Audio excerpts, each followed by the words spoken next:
At the board, here I have given a heading, physical properties of oxygen. Point wise I have written it down.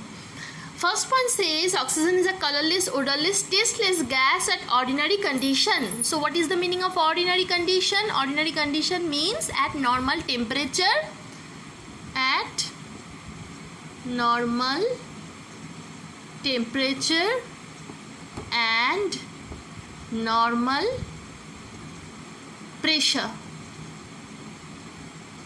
Normal temperature and normal pressure together called ordinary conditions. So what is the physical state of oxygen at normal temperature and pressure? It's a gas. Next is oxygen is a diatomic element. What is the meaning of diatomic element? How do you write oxygen?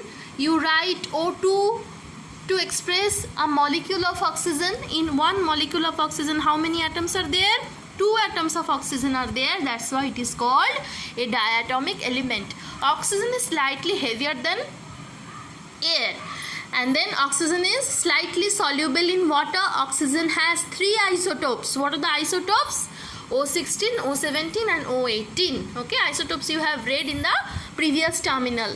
The boiling point of oxygen is minus 183 degrees Celsius, and the freezing point of liquid oxygen, remember this, boiling point of liquid oxygen and the freezing point of liquid oxygen is minus 280 degrees Celsius. Now come to the chemical properties. Number 1, I have written oxygen is a supporter of combustion. Supporter of combustion means the one who supports combustion. What is combustion?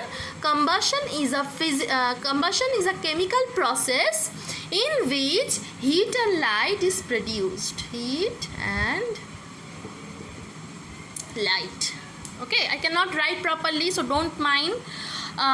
Combustion is a process in which heat and light is produced. How does oxygen support in combustion process? For this, a simple experiment you can do. Suppose this is a gas jar.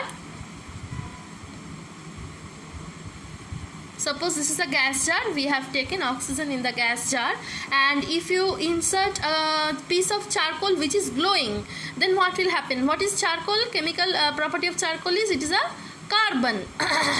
So you will see that the glowing charcoal, after coming in contact with oxygen, it will suddenly rekindle and it will burn with high heat and light.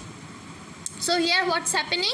The carbon of the charcoal and oxygen is doing chemical reaction, and what is being produced? Carbon dioxide is producing. Okay. So this is how. So who is helping in the combustion process here? Oxygen is helping. And who is getting the help from oxygen? Carbon is getting the help. Carbon is being supported by oxygen. Oxygen is supporting carbon. So this is how oxygen helps in combustion process. And the chemical substance that is produced after the combustion, that is called the oxide of the element who is being combusted by oxygen. Okay. So in simple word, what is the meaning of combustion? Combustion is the chemical reaction during which heat and light is produced. Who helps in combustion process? Oxygen helps in combustion process. Without oxygen, you cannot even light a matchstick up. You cannot even light up a matchstick. Even a candle cannot be burnt in a oxygen-free atmosphere. If there is no oxygen, can you burn anything? You cannot burn a piece of paper if there is no oxygen, because it is oxygen who helps in the burning process. Combustion, in simple word, it means burning. Okay. After combustion, come to the next point. Plays vital role in physiological activity. Which physiological activity oxygen helps in?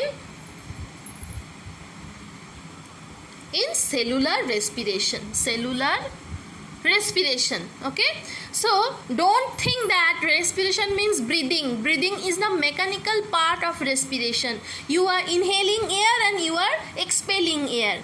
This is mechanical part of respiration, that is called breathing. Actual respiration is what?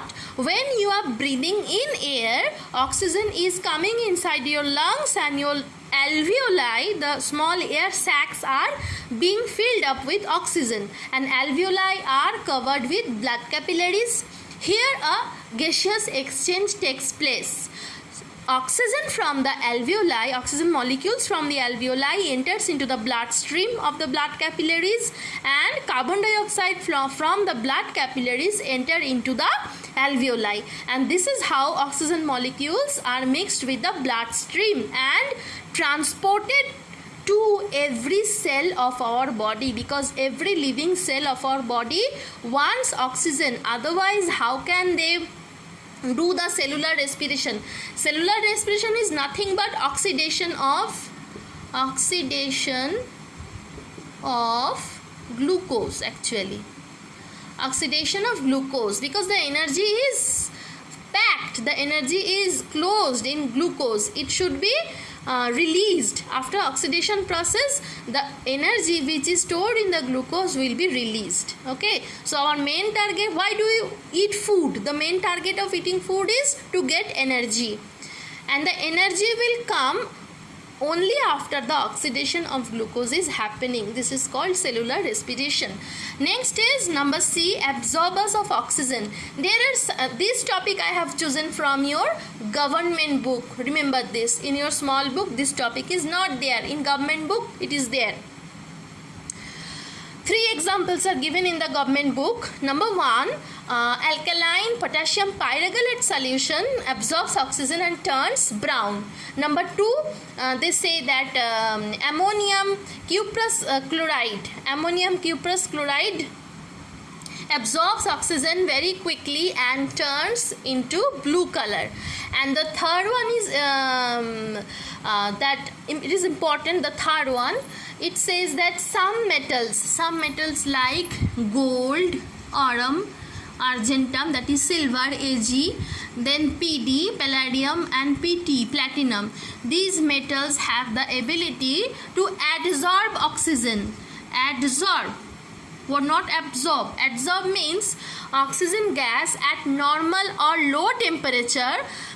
At normal or low temperature, these elements can adsorb oxygen. What is the meaning? Oxygen molecules are very weakly attached to the surface of these metals. When these metals are heated, oxygen leaves them. This leaving process of oxygen is called desorb.